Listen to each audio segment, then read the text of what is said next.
¿Cómo están, señores estudiantes del noveno año de Educación General Básica? Tenemos la clase de Lengua y Literatura de la semana número 35 con el tema Variedades lingüísticas en cuanto se refiere al lenguaje formal y el lenguaje informal, con el objetivo de valorar la diversidad lingüística del Ecuador en sus diferentes formas de expresión para fomentar la interculturalidad en el país. En las variedades lingüísticas en cuanto al lenguaje formal y el lenguaje informal, en todas las lenguas existen diferentes formas de expresarse o variedades lingüísticas, por diferentes razones, ya sean estas históricas, por el nivel educativo, la edad, la profesión o la religión de origen de una persona, entre otras. Asimismo, las personas hablamos, escribimos de diferentes maneras según la situación comunicativa en que nos encontremos y de acuerdo a quienes sean nuestros interlocutores. No nos expresamos igual cuando conversamos con nuestros amigos y familiares que cuando hablamos con un profesor, con una persona extraña o con un representante de una institución. Tampoco hablamos de la misma manera cuando estamos en nuestro hogar o en un evento académico. A estas diferentes formas de expresarse de acuerdo al contexto y al interlocutor se las denomina variedades lingüísticas situacionales.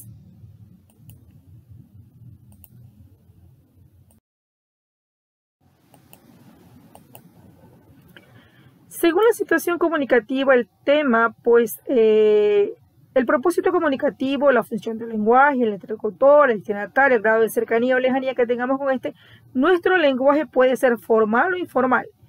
Esta forma de expresión se conoce también como registros de cada lengua. Cada una de estas variedades lingüísticas tienen sus características propias. Vamos a expresarnos de una manera cuando estamos entre familiares y amigos, o de otra manera muy diferente nos vamos a comunicar cuando lo hacemos con un representante de alguna institución, ¿no?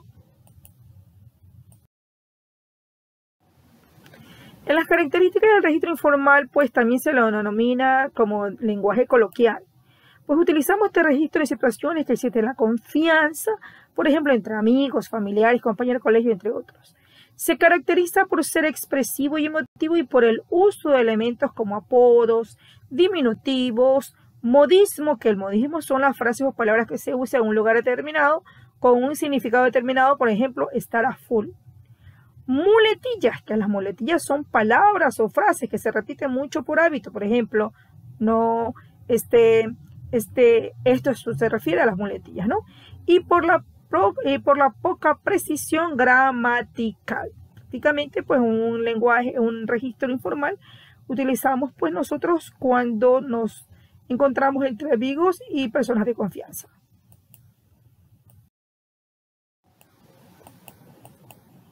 En cuanto a las características del registro formal, este tipo de lenguaje se utiliza en situaciones serias y formales, en las que generalmente hay una relación lejana o de poca confianza entre los interlocutores. Por ejemplo, entre un doctor y su paciente, entre el vendedor y el cliente, o al dirigirnos a una autoridad. Se caracteriza por la precisión y la corrección en el uso del lenguaje oral y escrito, un vocabulario adecuado y variado, precisión en el uso de los términos, oraciones bien construidas, formación bien estructurada y con orden lógico.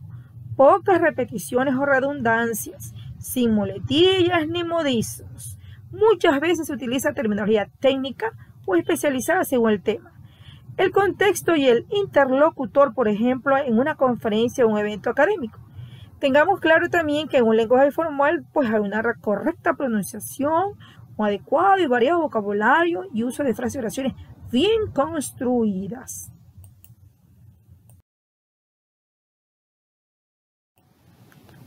Que tenemos ejemplo en el lenguaje formal y en el lenguaje informal. Por ejemplo, en un lenguaje formal nosotros podemos decir, oye, ¿te gustó la comida?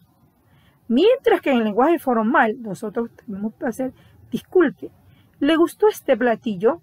Vean la diferencia entre la manera de utilizar un lenguaje formal y un lenguaje informal, ¿no?